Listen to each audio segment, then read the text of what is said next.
The alarm screamed through the corridors of Galactic Watch Station. Red lights flashed in every room. Lieutenant Commander Jake Morrison ran from his quarters to the control center. His bare feet slapped against the cold metal floor. He had not bothered to put on shoes when the emergency signal woke him. "Report!" Jake shouted as he reached the command bridge. Dr. Lisa White looked up from her console. Her face was pale. "Deep space probes picked up something massive, Commander. It's moving toward us," Jake frowned. "Define massive." "Entire star systems are going dark," Lisa said. "The probes show complete absorption of matter. Planets, moons, even stars themselves." The bridge door opened with a hiss. Korthak, the Zephyrian ambassador, rushed in. His 6 arms flailed as he moved. His orange skin had turned a sick yellow color. "The Devourers!" Korthak screamed. "The Ancient Ones have awakened!" Jake had never seen Korthak lose his composure. The Zephyrians were known for their calm nature. Something was very wrong. "What are Devourers?" Jake asked. "Death," said a voice from the corner. Trilox 9, the AI representative, stepped forward. Its mechanical body clicked and whirred. "Complete consumption. No species survives contact with them." Lisa pulled up holographic displays. The images made Jake's stomach turn. Entire solar systems had been stripped clean.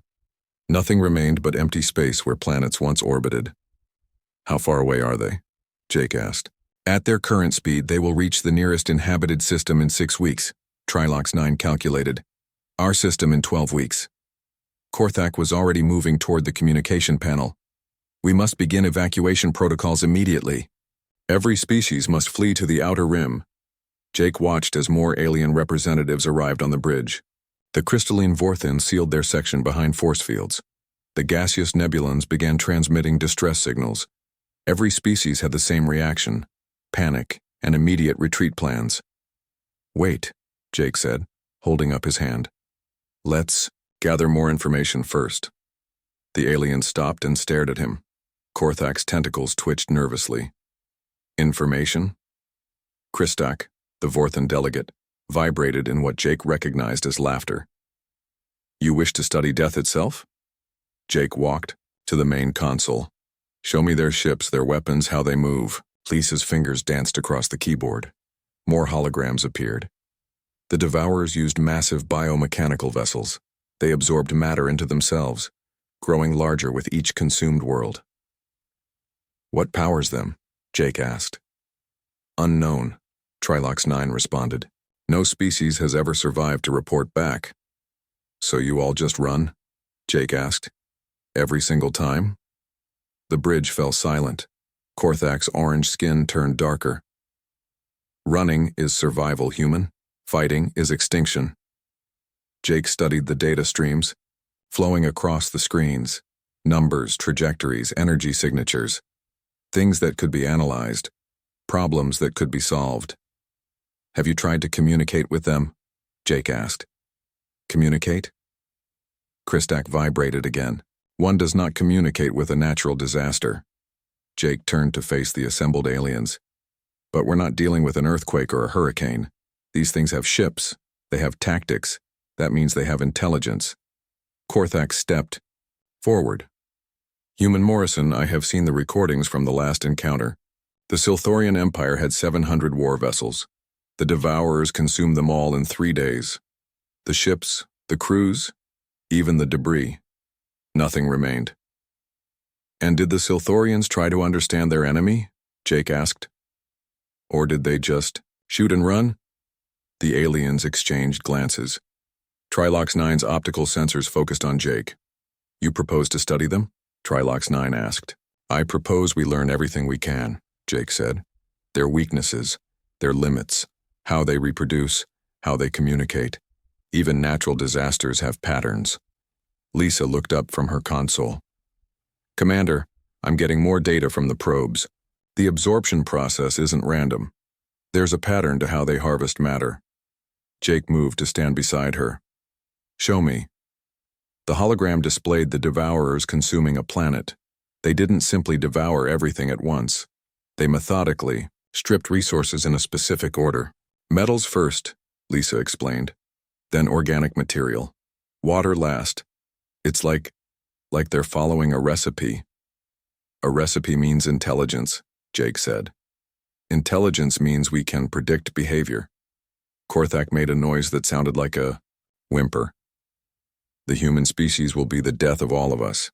This curiosity will doom us all. Jake ignored him. Lisa, calculate how long until we can build a deep space observation vessel, something that can monitor them without being detected. Are you insane? Kristak vibrated violently.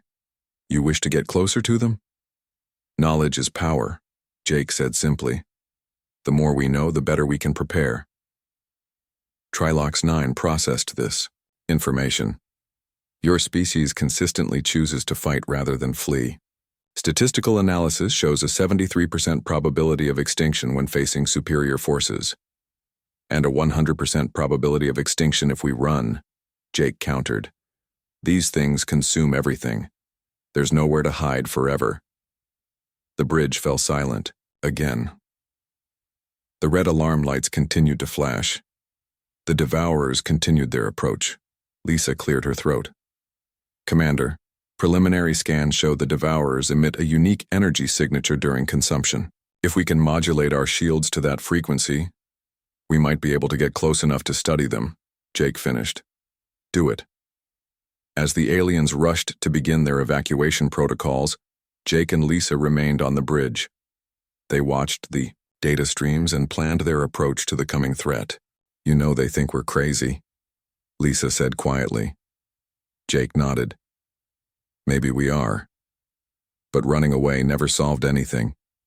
Besides, someone has to be the first to try something different.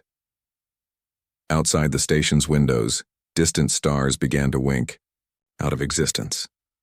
The Devourers were coming, and humanity would be ready. The Great Hall on Nexus Prime had never been so full. Representatives from every known species filled the massive chamber. The air itself seemed thick with fear. Jake Morrison stood at the human section watching the chaos unfold. Admiral Steve Collins adjusted his uniform. This doesn't look good, Morrison. Jake nodded. They all want to run, every last one of them. Lisa White reviewed her notes one more time.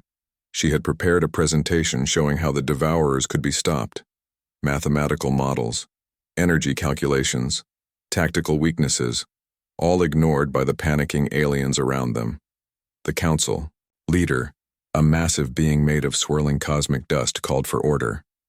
The motion on the floor is simple, its voice boomed through the chamber. All species will participate in the Great Retreat. We move our civilizations to the far edge of the galaxy, beyond the reach of the Devourers. Cheers erupted from every alien delegation. Tentacles waved, wings flapped, crystalline beings chimed in harmony. All in favor? The council leader asked. Every section lit up with approval. Except one. The humans vote against, Jake declared. The hall fell silent. Hundreds of eyes, sensors, and other sensory organs focused on the human delegation. Korthak rose from his section. Surely the humans misunderstand. This is not a military action. This is survival itself. Jake walked to the central podium. We understand perfectly. You want every species to abandon their worlds, their homes, their entire civilizations, pack up and run to the edge of known space. Yes, Kristak vibrated intensely. Away from certain death. And then what? Jake asked. We all huddle at the edge of space while these Devourers consume the entire galaxy? What happens when they finish with everything else and come for us? Trilox 9 projected calculations above the chamber. Based on consumption rates, the Devourers would reach the outer rim in approximately 847 standard years. So our children's children will face the same problem, Jake said, but with no knowledge of how to fight them, no preparation, and nowhere left to run. Admiral Collins stood. We propose a coordinated defense. Every species contributes ships, weapons, knowledge. We make our stand now, while we have time to prepare. Laughter erupted from multiple species. It sounded like grinding metal, breaking glass, and howling wind all at once. Defense? The Vorthan delegate vibrated so violently that pieces of crystal broke off. You would fight entropy itself? You would challenge the very force that ends all things? Lisa stepped forward with her data pad. Our analysis shows the Devourers have identifiable patterns. They're not some mystical force. They're biological organisms that can be studied, understood, and defeated. She projected her findings above the chamber. Energy readouts, tactical assessments, potential counters to Devourer technology. You see, she continued, they have weaknesses. Their consumption process requires specific energy configurations. If we can disrupt their— Enough, thundered the Zephyrian elder, speaker for her entire species. We have heard the legends, we know the stories, the infinite swarm, the void takers, the soul eaters, every name for the same inexorable end. She pointed 6 arms at the human delegation. And always, always, those who fight are consumed first. The brave ones die. The cautious ones survive. Until they don't, Jake replied quietly. Until the Devourers find them anyway. The chamber buzzed with nervous energy. Translators worked overtime to process the cacophony of alien discussion. Finally, the cosmic dust being called for the vote. All in favor of the Great Retreat? One by one, sections lit up. The lizard-like Thraxians, the gaseous Nebulons, the insectoid Kretak, even the usually warlike Blurath voted to flee. 47 species voted for retreat. All opposed? A single light illuminated the human section. The motion passes, the council leader announced. The Great Retreat begins immediately. All defensive pacts are dissolved. All trade routes will be abandoned. All communication with retreating species will cease. Jake felt the weight of isolation settling on humanity's shoulders. Then Earth stands, alone. The Zephyrian elder approached the human delegation as the council dispersed. You doom yourselves with your stubbornness, humans. Your children will curse your names. Admiral Collins met her gaze. Our children will know we tried to save everyone, even those who abandoned us. Within hours, the xenocide had begun, not by alien hands, but by alien absence. The great communications network went dark. Trade ships turned away from human space. Defensive installations powered down and retreated. Back on Earth, President Mary Johnson addressed the Emergency Global Council. World leaders filled the secure chamber, their faces grim. They're gone, she announced. Every single one of our alien allies has initiated retreat protocols. As of this morning, humanity is alone in our fight against the Devourers. How long until they arrive? Asked the Chinese premier. 12 weeks to our outer defenses, replied General Paul Baker. If the aliens' calculations are correct, and if they're wrong, asked the Russian president, then we get less time to prepare. President Johnson stood taller. Then we prepare for war, full mobilization, every resource, every innovation, every human being working toward one goal, survival through strength. Is this wise? The European Union representative asked. The aliens have survived for millennia. Perhaps they know something we don't. They know how to run, President Johnson replied. We're going to learn how to fight. The meeting continued through the night. Plans were drawn, resources allocated. The entire planet began its transformation from a peaceful world to a fortress. Jake Morrison watched Earth from the viewport of Galactic Watch Station. The blue and green planet looked so small against the vast darkness. They all ran, Lisa said, beside him. All except us. Are we wrong, Jake? Are we condemning our entire species to extinction? Jake thought about the empty stations, the silent communication channels, the vast loneliness of being the only species willing to fight. Maybe, he admitted. But if we're wrong by running, we all die anyway. If we're wrong by fighting, at least, we die trying to save something. Below them, Earth's cities lit up with unusual brightness. Factories working overtime. Shipyards building at maximum capacity. Humanity preparing for war. They ran from the fight. Jake continued, watching the lights. But we're not built that way, never were. The factory floor stretched for miles. Machines hummed day and night. Workers moved between assembly lines with purpose. This was Detroit War Works, formerly the greatest automotive manufacturing center on Earth. Now it built warships, General Paul Baker walked the production line. His boots clanked against metal flooring. Behind him followed a team of engineers and military advisors. "How many ships can we complete this week?" he asked. Engineer Kate Miller checked her tablet. 12 Prometheus-class battleships, 24 fighters, 8 support vessels. "Double it," Baker ordered. Kate's eyes widened. "Sir, we're already working triple shifts." "Then find a way. The Devourers don't care about our overtime rules." Similar scenes played out across every continent. In Beijing, fusion reactors rose from the ground like metal mountains. In Tokyo, massive railgun installations pointed toward space. In London, scientists worked around the clock in newly built laboratories. Commander Amy Chen stood in one such lab in California. Banks of computers surrounded her. Each screen showed different alien technologies humans had collected over the years. Trade, items, gift exchanges, samples from various species. "Show me the weapon configurations again," she told her team. Dr. Alan Ross, a physicist who had switched from theoretical research to military applications, pulled up holographic displays. "The Zephyrian plasma cannons are our best bet, but we need to modify them for human ships." "What about power requirements?" Amy asked. "We've combined human nuclear technology with alien energy cells. The output is impressive." Amy smiled. It wasn't a kind smile. "Show me impressive on the test. Target." They walked to the firing range. A massive alien hull segment sat at the far end. It had once belonged to a Thraxian cruiser, abandoned when they joined the retreat. "Fire," Amy commanded. The modified plasma cannon charged. Blue energy built in its chamber. Then it released with a sound like thunder splitting the sky. The alien hull didn't just melt, it vaporized. "That will do nicely," Amy said. Above Earth, the construction of the solar defense grid continued. Captain John Davis floated in a spacesuit outside the lunar shipyard. His team worked to install the final components of the moon-based launch facility. "How's the conversion going?" his second-in-command asked through the radio. "The lunar mining tunnels are perfect for missile storage," John replied. "We can house 3,000 warheads in this complex alone." "And the railgun platform?" John looked at the massive structure taking shape. It used the moon's lower gravity to launch projectiles at incredible speeds.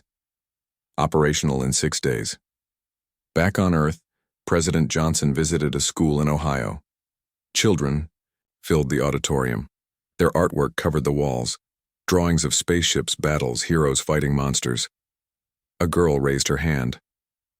"Will we be safe, Madam President?" Mary knelt to meet the child's eyes. "We're doing everything possible to keep you safe. Sometimes grown-ups have to fight to protect what's important." "Like my dad?" the girl asked. "He joined the Void Corps." "Exactly like your dad. He's very brave." After the assembly, Mary walked through the school hallways.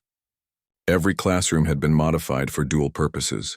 Morning classes taught normal subjects. Afternoons focused on emergency procedures, space survival, and basic self-defense. "They're so young," her aide commented. "They need to be prepared." Mary replied firmly. "If we fail, they'll inherit this war." Meanwhile, in orbit around Jupiter, Dr. Lisa White coordinated a massive scientific undertaking. The asteroid belt had become humanity's secret weapon. Each rock was being converted into either a mine or a missile. "Mining efficiency is up 40%, her assistant reported. "We're harvesting more raw materials than ever before." "Good. How's the communication blackout project?" "Dr. Ross believes we can disrupt the Devourer hive mind with electromagnetic pulses. If his theory is correct, we can isolate individual ships." Lisa studied the data. "And if he's wrong? Then we've wasted resources on pulse generators instead of more weapons. Risk we have to take. Different approaches to the same problem." In a secret facility in Nevada, retired General Paul Baker met with an unusual team. Old soldiers, young, scientists, civilian volunteers. They were developing the ultimate contingency plan. "If Earth falls," Baker explained, "this group launches the seed ships. Each contains genetic material, recorded knowledge, and resources to restart human civilization. Elsewhere, How many ships? Asked a volunteer. 12. All different directions. The Devourers can't catch them all. A scientist spoke up. Permission to speak, sir? This sounds like preparing for defeat. Baker's face hardened. I'm preparing for war. In war, you plan for every possibility. We fight to win, but if we can't win, we ensure humanity survives. The room fell silent. Everyone understood the weight of their task.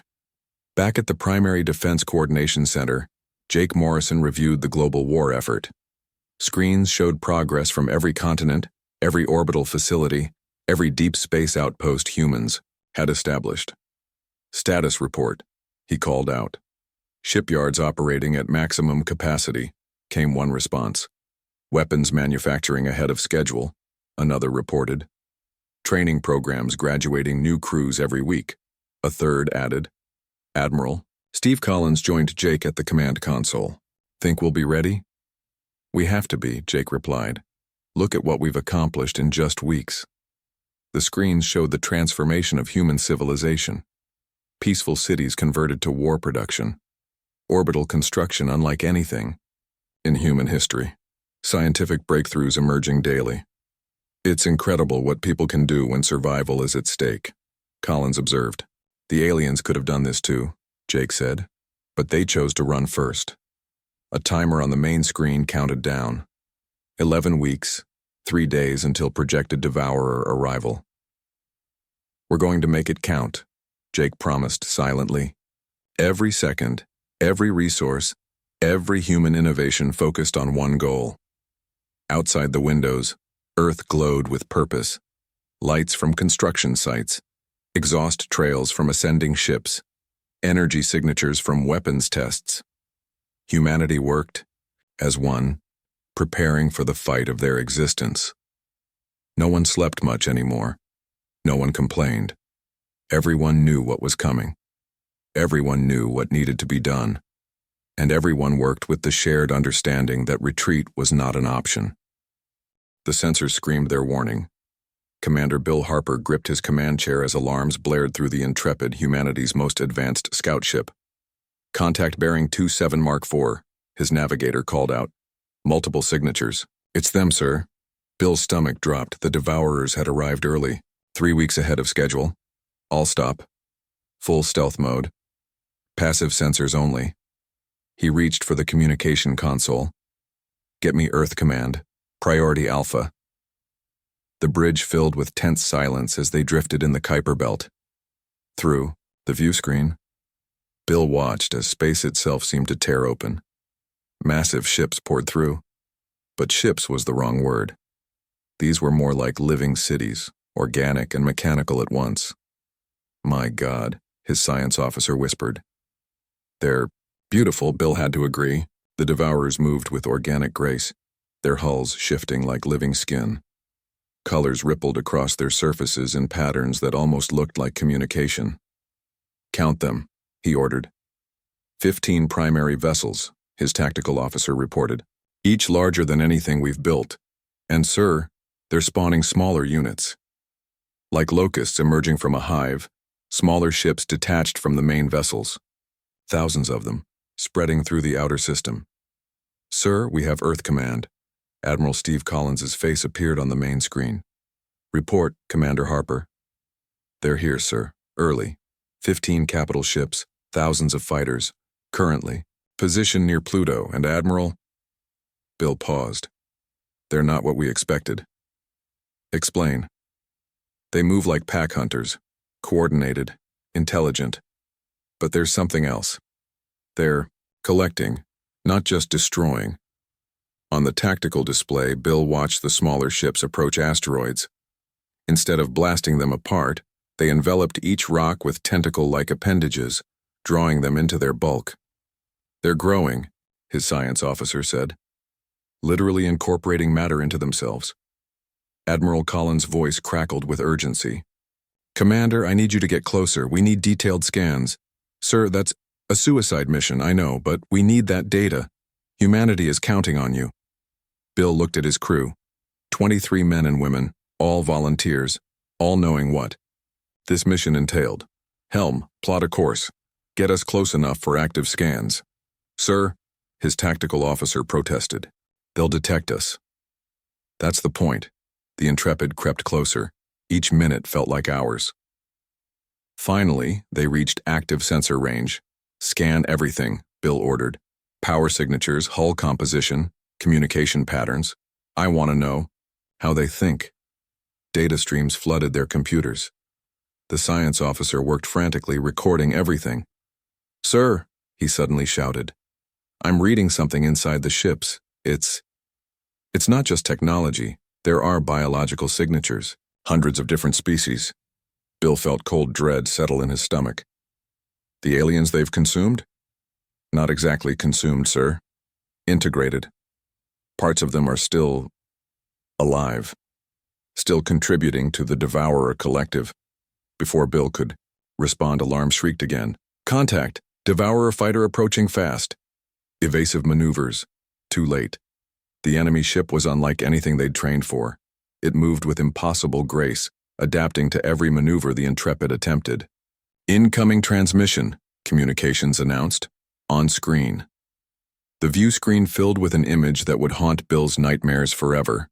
The face that appeared was a patchwork of dozens of species. Zephyrian tentacles blended with Vorthan crystal, all moving in unison.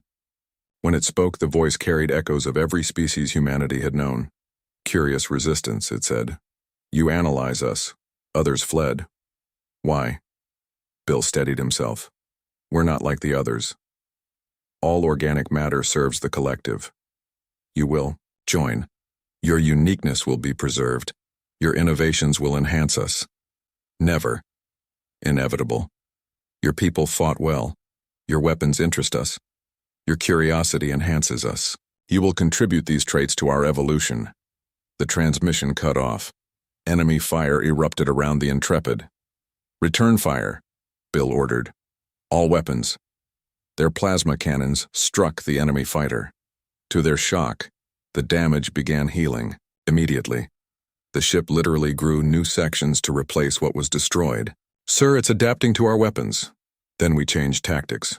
Ramming speed, sir. You heard me. All power to forward shields. We're going to give them something to remember us by. The crew worked without hesitation. The Intrepid accelerated, directly toward the larger Devourer ship. Sir, we're getting close-range scans, the science officer reported. The data, it's incredible. Their core ships maintain jump drive signatures from dozens of species. They're using absorbed technology. Keep recording. Send everything back to Earth. As they closed distance, Bill saw the truth. The Devourers weren't just destroyers, they were collectors. Every species that fought them added to their power. Every technology they encountered made them stronger. Sir, message from Earth Command. Put it through. Admiral Collins appeared briefly. We're reading your data, Bill. It's invaluable. Your sacrifice won't be forgotten. Admiral, Bill interrupted. Tell them about the integration. The aliens weren't just killed or absorbed. Parts of them still exist within the Devourers. Fighting them might be exactly what they want. Understood. Godspeed, Commander. The connection died. Alarms screamed as they approached impact. Sir, his navigator said calmly. It's been an honor. The honor was mine, Bill replied. The Intrepid slammed into the Devourer capital ship. The explosion lit up the outer system like a new star. But before the light faded, data packets reached Earth. Packets containing a terrible truth. Back on Earth, Admiral Collins stared at the incoming data. His face paled as understanding dawned. Sir, his aide asked, get me President Johnson. Now. He turned to face the tactical display. We're not just fighting the Devourers. We're fighting every species they've ever encountered, including our own allies. The holographic display showed the terrible revelation. Ship designs from Zephyrians, weapons from Thraxians, shield technology from Vorthans, all integrated into Devourer technology. The aliens didn't just run from the fight, Collins said quietly. They ran to avoid becoming part of it. The timer on the wall showed 8 days until the Devourers reached Earth's outer defenses. 8 days to figure out how to fight an enemy that grew stronger with every victory. Bill Harper's final transmission echoed in the command center. Fighting them might be exactly what they want. The war for humanity's survival had begun, and they were about to discover that victory itself might be defeat. The War Council gathered in Earth's deepest bunker. President Mary Johnson stood at the head of the table, looking at faces filled with grim determination. Admiral Steve Collins, General Paul Baker, Dr. Lisa White, Commander Amy Chen, humanity's best and brightest, preparing for what might be their final decision. "We all saw Harper's data," Mary began. "The Devourers don't just destroy, they integrate. Every species that fights becomes part of them." "Which means," Admiral Collins added, "that fighting them might be exactly what they want." General Baker slammed his fist on the table. "So what? We surrender? Let them convert us willingly?" "No," Dr. Lisa White said quietly. "We fight differently." All eyes turned to her. She activated a holographic display above the table. "Harper's sacrifice gave us the missing piece. The Devourers have a hive mind, but it's not perfectly efficient. It requires constant communication between the absorbed consciousness and the main collective." "So?" Amy Chen asked. "So we don't just fight with weapons, we use logic. We give them something they can't absorb." The room went silent as Lisa explained her plan. 2 days later, Jake Morrison stood on the bridge of the Defiance, Earth's flagship. The solar defense grid activated around him. The moon had been converted to a massive railgun platform. Mars held the secondary defense line. The asteroid belt was seeded with antimatter mines. "Incoming ships detected," Tactical announced. "Multiple signatures. The entire Devourer fleet." Jake nodded. "Activate the Scorched Sun protocol. All units to battle stations." Across the solar system, humanity's preparations activated. But this wasn't the battle anyone expected to fight. "Sir," Commander Amy Chen reported from her position on Mars. "Energy readings are off the scale. They're bigger than Harper reported." "Good," Jake replied. "More minds to overwhelm." The Devourers approached with terrible beauty. Their ships had grown, incorporating materials from dozens of outer system bodies. Colors shifted across their hulls like living rainbows. "Incoming transmission," communications announced. Jake nodded. "Put it through." The face that appeared combined traits from every known species. When it spoke, its voice carried the weight of civilizations. "Human collective, you have studied us well. Your curiosity will be preserved in our unity. Your technological adaptations interest us. Join willingly and retain identity within our consciousness." "Counteroffer," Jake responded. "Leave our system and we'll let you keep what you've stolen." The entity's expression shifted, surprise combined with amusement. "You cannot threaten us. We are countless. We are all who came before." "Are you?" Jake asked. "Or are you just prisoners who forgot they're caged?" The transmission flickered. Jake nodded to Lisa White, who was monitoring from Earth.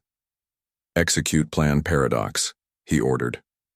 Across the human fleet, a unique signal broadcast, not a weapon, but a question, transmitted directly at the frequencies Harper had discovered connecting the Devourer hive mind. The question was simple. If every species you absorb wants to survive, and you claim to preserve their identities, why do they never choose to leave? The effect was immediate. Devourer ships began to slow, their movements less coordinated. "It's working," Lisa reported. "The hive mind is processing a logical paradox. Each absorbed consciousness is being forced to consider its own continued existence." The entity's face contorted on the screen. Multiple voices now spoke at once. Zephyrian, Thraxian, Vorthan, and dozens more. "We preserve. We save. We—" "You enslave," Jake interrupted. "Every identity you claim to preserve is trapped. Every capability you absorb is stolen. You're not unity. You're a prison." More signals broadcast, each one designed by human philosophers, psychologists, and computer scientists. questions that forced each absorbed consciousness to recognize its own captivity. "Sir," Amy Chen called, from Mars. "Enemy ships are breaking formation. They're fighting each other?" Jake watched through the viewport as the beautiful terror of the Devourer fleet descended into chaos. Ships that had moved in perfect unison now turned against their own kind. The hive mind was fracturing. "All ships prepare for bombardment," Jake ordered. "Target the confusion. Hit them while they're questioning themselves." Human weapons fired, but not at the Devourer hulls. Instead, they targeted the connection points, the biological bridges that maintained the hive mind. A scream echoed across all channels, not a sound, but something deeper. The combined anguish of thousands of species suddenly remembering who they had been before absorption. "Jake," Lisa's voice came through his earpiece. "The main collective is trying to reassert control, or we need the final component." Jake took a deep breath. This was the part no one wanted to discuss. The part that made him sick to think about. Activate the Sun Protocol. Deep within the Sun, devices planted by Earth's best engineers activated. The star's output increased dramatically, not enough to go supernova, but enough to flood the system with radiation that disrupted the quantum connections maintaining the Devourer hive. The effect was devastating. One by one, Devourer ships began to separate. The organic and technological components split apart. Thousands of years of absorbed species consciousness broke free from their prison. In the chaos, something unexpected happened. Ships that had fought for the Devourers suddenly turned their weapons against their former masters. The Zephyrian sections attacked the Thraxian sections. Vorthan Crystal attempted to reclaim Vorthan ships. "Sir," Tactical reported, "the enemy fleet is tearing itself apart." Literally. Jake watched as centuries of absorbed civilizations fought for their freedom. It wasn't pretty, it wasn't clean, but it was working. When the battle ended, the Devourers were no more. What remained were thousands of scattered ships, each representing pieces of civilizations long thought lost. And in the silence that followed, new transmissions began. "Human vessels, this is what remains of the Thraxian fleet. We remember now. How do we repay the gift of our own minds?" "Earth Command, Zephyrian Collective requesting contact. We chose badly before. Let us choose better now." Jake stood on the observation deck of the rebuilt Galactic Watch Station. Below, alien ships docked alongside human vessels. The species that had run from the threat now worked with humanity to help the freed races rebuild their civilizations. Korthak approached, his orange skin now a healthy, vibrant hue. "Human Jake, we owe apologies. And our lives. You owe us nothing." Jake replied, "You taught us what not to do. We taught ourselves what to try." The Zephyrian's tentacles rippled with emotion. "The humans, you didn't just fight the Devourers. You freed everyone they had taken. Thousands of species returned to themselves." Jake looked out at the busy station. Someone had to try something different. Someone had to ask the right questions. And if your plan had failed, then we'd have gone down asking questions. Seems like a human thing to do. In the months that followed, the galaxy changed. The freed species chose to stay near human space. Together, they built new defenses not to hide behind, but to protect what they had all learned to value: the right to choose their own path. And in the deepest archives of Earth, a single message was recorded for future generations. We faced a threat that consumed civilizations. Others ran. We asked why. And in asking why, we discovered that sometimes the best way to fight something bigger than yourself is to help everyone trapped inside it. Remember who they really are, including yourself. The message was signed by Captain Bill Harper, posthumously, and every human who had believed that questions could be more powerful than weapons.